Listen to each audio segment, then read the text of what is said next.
Selamat malam dan selamat mendengarkan. Gue Cindy Prastika. Gue di sini hanya sekedar cerita.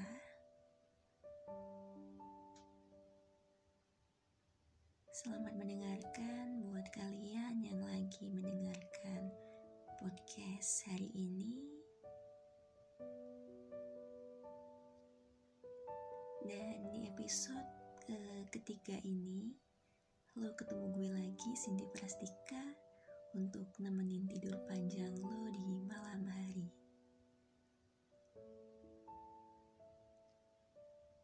Jadi di episode kali ini, gue bakal ngajak kalian ngobrol tentang cinta-cintaan gitu. Jadi di sini gue pengen nanya nih ke kalian yang sedang dengerin podcast ini.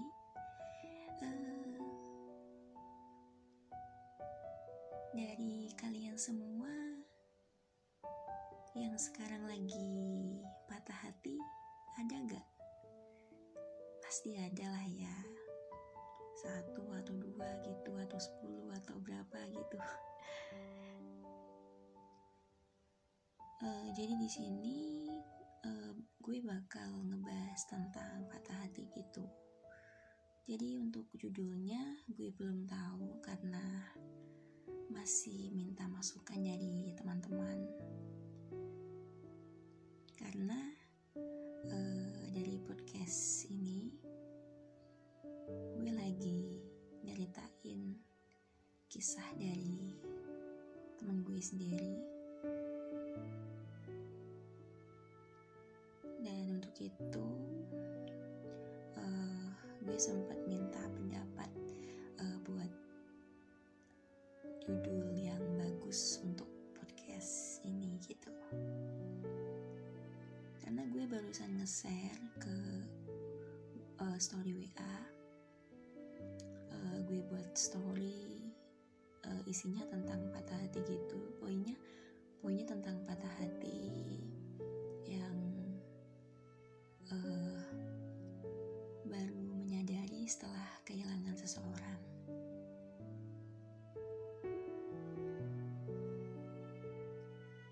Gue rasa semua orang itu pasti bakal ada di fase penyesalan gitu ya, meskipun dengan hal yang berbeda, tapi pastinya pernah. Dan untuk yang belum pernah, itu pasti akan terjadi. Gak mungkin, gak bakal.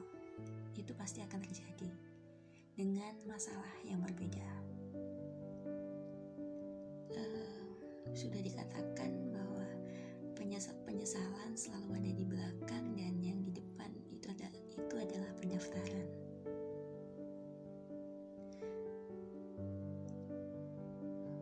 Jadi langsung aja nih ya, langsung ke bahasan. Jadi gini, temen gue itu deket dengan seseorang.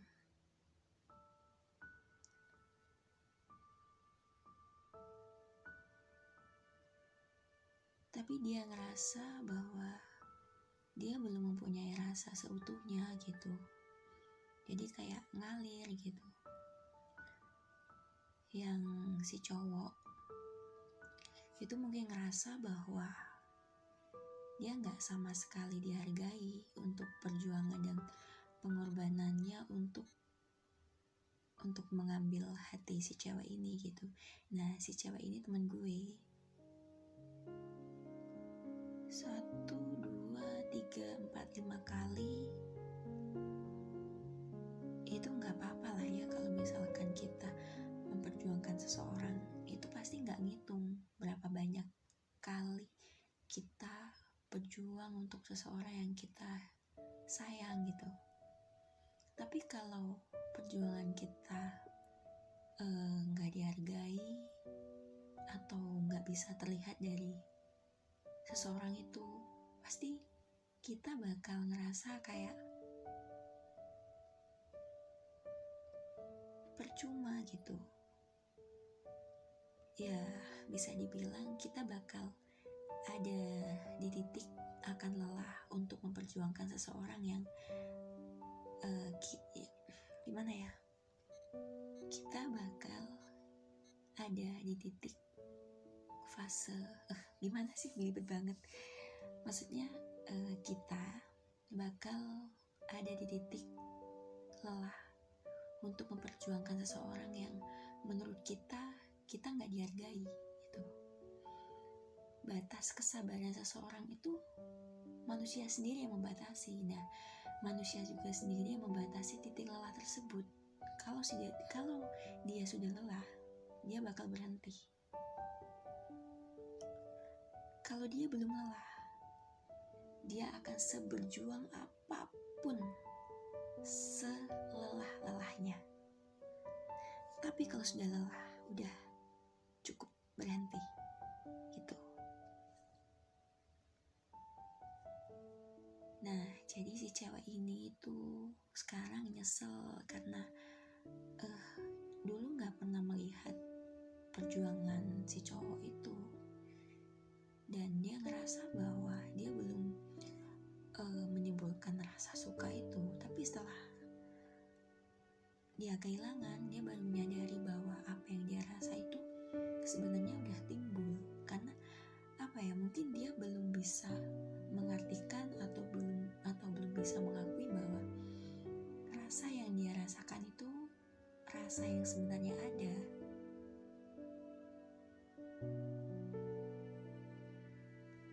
Dan alhasil berjalan beberapa bulan, itu si cowok udah berhenti kan, udah mundur, udah gak ngedeketin si cewek ini tadi. Nah, beberapa bulan kemudian dia udah ada pendamping, udah ada cewek lah, gebetan. Nah, si cewek ini, teman gue, masih ada di titik penyesalan, masih belum bisa move on gitu. Ya, sakit banget ya pasti, tapi ya mau gimana lagi, karena kita terlambat menyadari itu semua.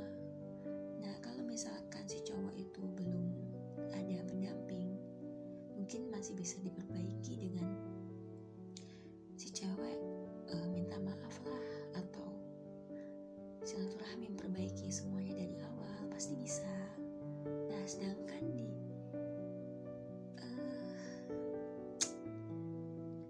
di tahap ini si cowok udah punya gitu, jadi gak bisa berkutik dong. Beda lagi kalau cowok, pasti masih bisa lah berkutik. Kalau cewek ya cuma nangis, cuman kayak ya udahlah gitu. Tapi dalam hati tuh nggak seperti itu, kayak gimana caranya biar gue itu bisa balik sama dia, gue pengen ngomong, gue sayang, gue kangen dan sebagainya. Itu dalam hati. Tapi kalau dari luar pasti gini, ya udahlah, gimana lagi gitu, kayak nyerah pasrah banget gitu ya. Dalam hati tuh kayak kebakar.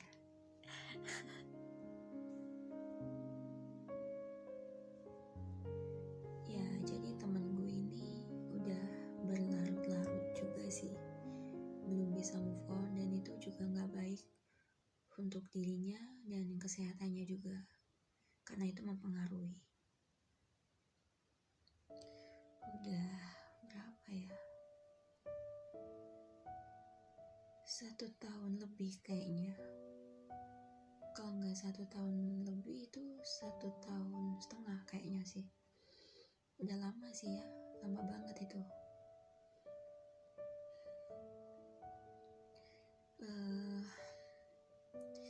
Boleh sih ya menyesal juga hal yang wajar. Nggak bisa move on juga hal yang wajar. Karena setiap proses orang itu berbeda-beda gitu. Tapi yang terlalu berlarut-larut dalam kesendirian, dengan penyesalan, dengan gak bisa move on, itu gak baik banget buat diri kita sendiri dan kesehatan kita. Intinya gini, lo berhak bahagia, gue berhak bahagia, dan kita berhak bahagia gitu kan. Konsepnya seperti itu.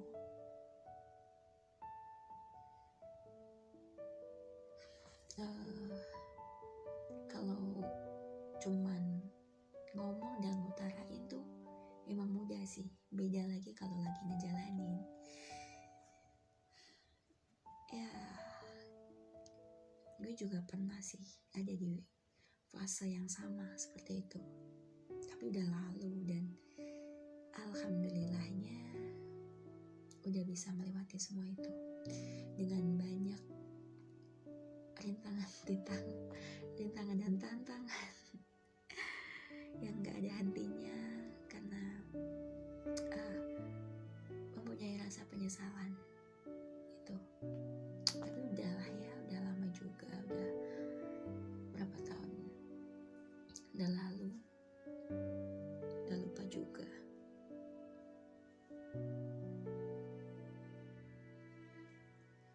Jadi temen gue itu curhat ke gue, sebenarnya gue itu capek banget dengerin curhatannya. Capeknya itu bukan karena gak mau dengerin, it's okay, gak apa-apa lah. Gue malah suka kalau misalkan ada temen gue yang mau cerita atau sharing-sharing, atau siapapun yang mau cerita atau sharing, gue terbuka buat semua.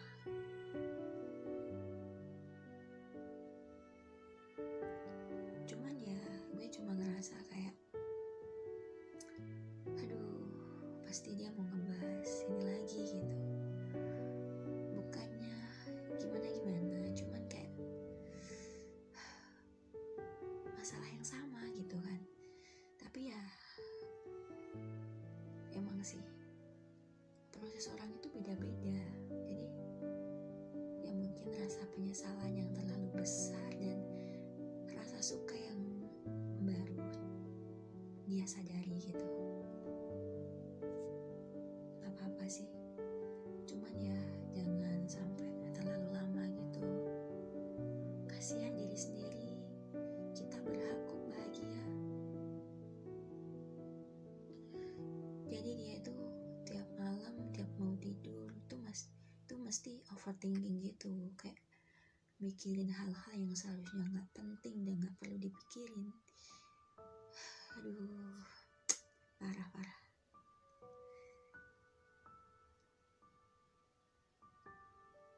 Ya sakit sih sebenarnya. Jadi dia tiap mau tidur pasti kepikiran, mungkin ya keinget lah dulu kayak gini kayak gitu. Pasti dia nyesel banget, seharusnya nggak seperti ini gitu kan. Ya gimana lagi, udah terjadi.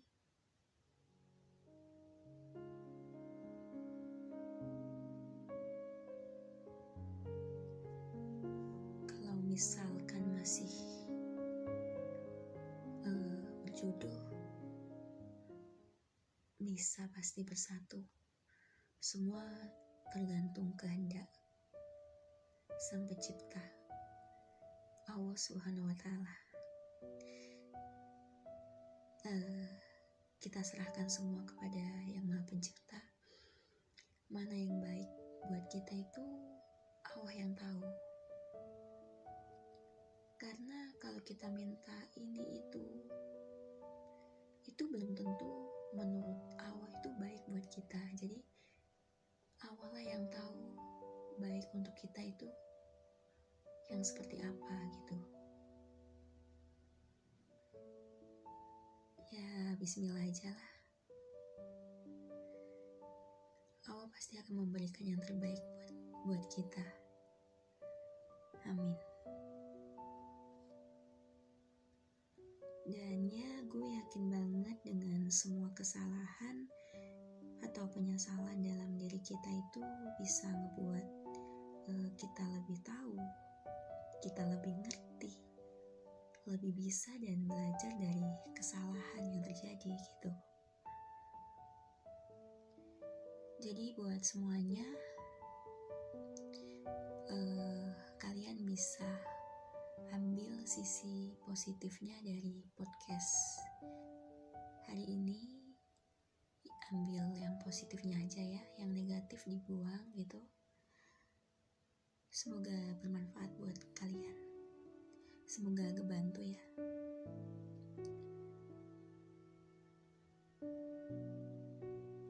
Jadi di sini gue cuma nyampein apa yang temen gue alamin, dan atau buat solusi buat kalian juga, buat siapa tahu bisa ngebantu kalian gitu. Dan kalau misalkan ada hal atau kata-kata yang lo gak setuju, ya it's okay, gak apa-apa. Karena gue cuma nyampein isi hati gue dan isi hati teman-teman di sana yang udah berbagi gitu.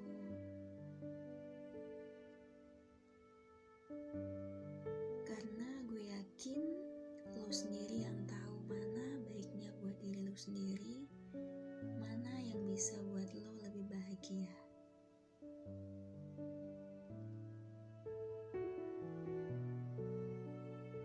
Dan buat kalian yang mau cerita, sharing, boleh banget deh. Mau cerita apapun boleh, bebas.